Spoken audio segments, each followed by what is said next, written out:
रूस ने अपनी न्यूक्लियर कमांड यूनिट को हाई अलर्ट पर रखा है। रिपोर्ट के मुताबिक बेलारूस की जमीन का इस्तेमाल हो सकता है और यही वजह है जो देश अब तक डायरेक्ट यूक्रेन की लड़ाई में नहीं था, उन्होंने भी तैयारियां शुरू कर दी हैं।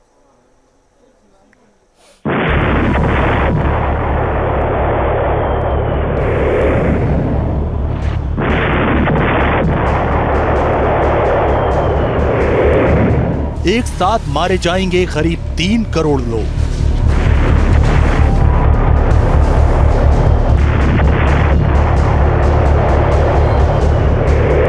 रेडिएशन से मौसम को भारी नुकसान होगा।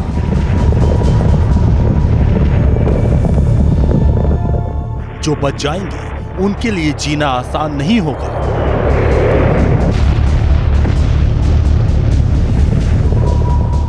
तबाह हो जाएगा दुनिया का एक बड़ा हिस्सा।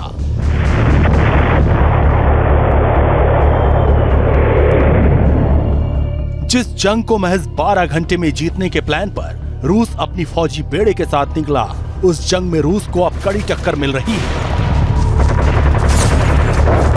यूक्रेन न झुका और न ही रुका।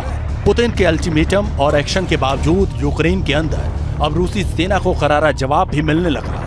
इसी बौखलाहट में रूस ने प्लान एटम पर काम करना भी शुरू कर दिया है।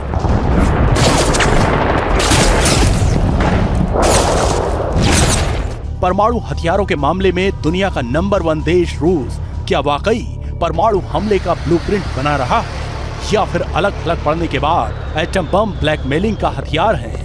ये बड़ा सवाल है।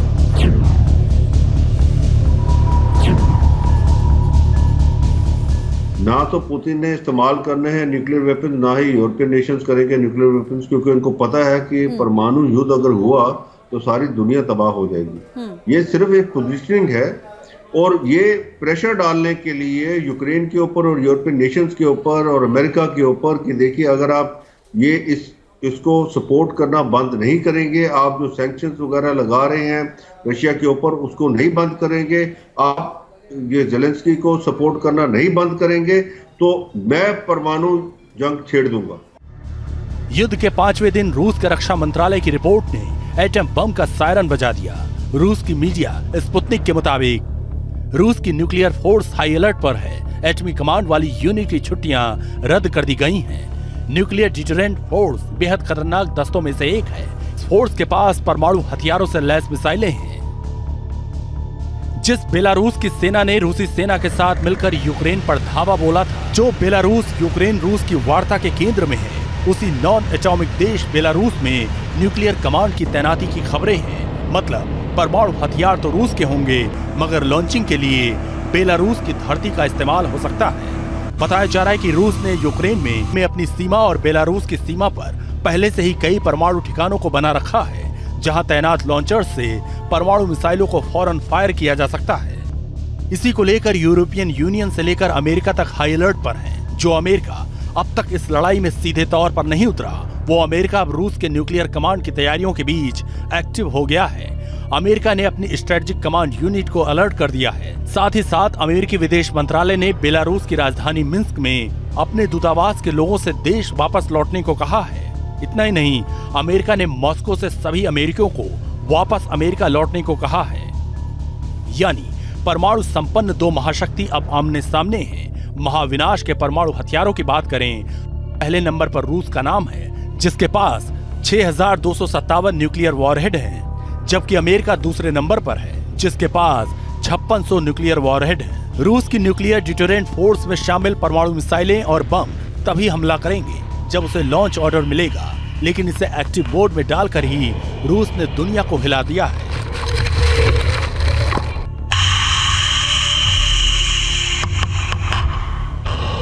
न्यूक्लियर वेपन्स हैं, ये सिर्फ एक धमकी है, ये कभी भी यूज नहीं होते हैं, क्योंकि यहाँ पे इसके अंदर एक टर्म है म्यूचुअल अश्योर्ड डिस्ट्रक्शन, कि अगर एक आदमी न्यूक्लियर वेपन यूज करेगा तो दूसरा भी करेगा। इसका मतलब कि अगर आपने न्यूक्लियर रास्ता अपनाया तो आपके ऊपर भी उतने ही बम आएंगे, और ये दोनों कंट्रीज अच्छी तरह समझते हैं। तो ये जितना कुछ भी हो रहा है ये सिर्फ पोस्चरिंग है, इसके अलावा कुछ नहीं है। रूस के इस परमाणु अलर्ट के बाद अमेरिका ने भी अपने स्ट्रेटेजिक मिसाइल फोर्स को लड़ने के लिए अलर्ट रहने को कहा है। अमेरिका की स्ट्रेटेजिक मिसाइल फोर्स में भी परमाणु हथियार हैं जो पलटवार करने में सक्षम है। लेकिन परमाणु क्षमता से लैस मिसाइल ताकत के मामले में रूस ज्यादा ताकतवर है, क्योंकि अभी तक अमेरिका के पास रूस की उन परमाणु मिसाइलों का तोड़ नहीं है जो दुनिया के किसी भी डिफेंस सिस्टम को चकमा दे सकती हैं। इसी में नाम आता है हाइपरसोनिक मिसाइल किंजल का, जिसकी टक्कर में दुनिया की कोई दूसरी मिसाइल नहीं है। वहीं कम दूरी की एटॉमिक तोप 2S7 पियोन है। इतना ही नहीं, बेलगोरोड एटम सबमरीन है जो रेडियो एक्टिव सुनामी लाने में माहिर है। अब तक अकेले लड़ रहे यूक्रेन ही नहीं, पूरी दुनिया के लिए खतरे की घंटी है कि अगर युद्ध लंबा खिंचा तो क्या नौबत परमाणु युद्ध तक पहुंच जाएगी। सवाल यही है कि क्या पुतिन के प्लान में एटम वॉर है या फिर ये ब्लैकमेलिंग का दांव है। आपको क्या समझ में आ रहा है कि युद्ध रुकता दिख रहा है या जिस गति से चल रहा है, भले ही उसे ऑपरेशन का नाम दें, ये ऐसे ही जारी रहने वाला है? मेरी समझ से पिनाश जी, ये युद्ध एकदम रुकने वाला नहीं है, क्योंकि जिस एम से रशिया ने ये युद्ध शुरू किया है वो जब तक उनको नहीं पूरा हो जाएगा तब तक इतना सारा स्टेक डाल करके और उससे पहले इस युद्ध को बंद करना उनके लिए लाजमी नहीं है। इसका और दूसरी बात यह है कि ये जो प्रोपेगेंडा कैंपेन है तीनों लेवल पे, दोनों साइड से हो रही है, चाहे वो स्ट्रैटेजिक लेवल पे हो, टैक्टिकल और सोशल लेवल पे हो, ये अच्छी तरह से प्रोपेगेंडा दोनों कर रहे हैं जो वॉर में होता है, और दुनिया को बिलीव करने की कोशिश करा रहे हैं कि हम जो कह रहे हैं वही सही है। वही ये अभी रूस के मंत्री जी भी यही कह रहे थे। तीसरी बात यह है कि अगर वो बातचीत चल रही है तो दोनों के जो एम हैं वो दोनों अचीव करना चाहते हैं, इसलिए जब तक दोनों के एम में कुछ नरमी नहीं आएगी ये बातचीत सक्सेसफुल नहीं होगी।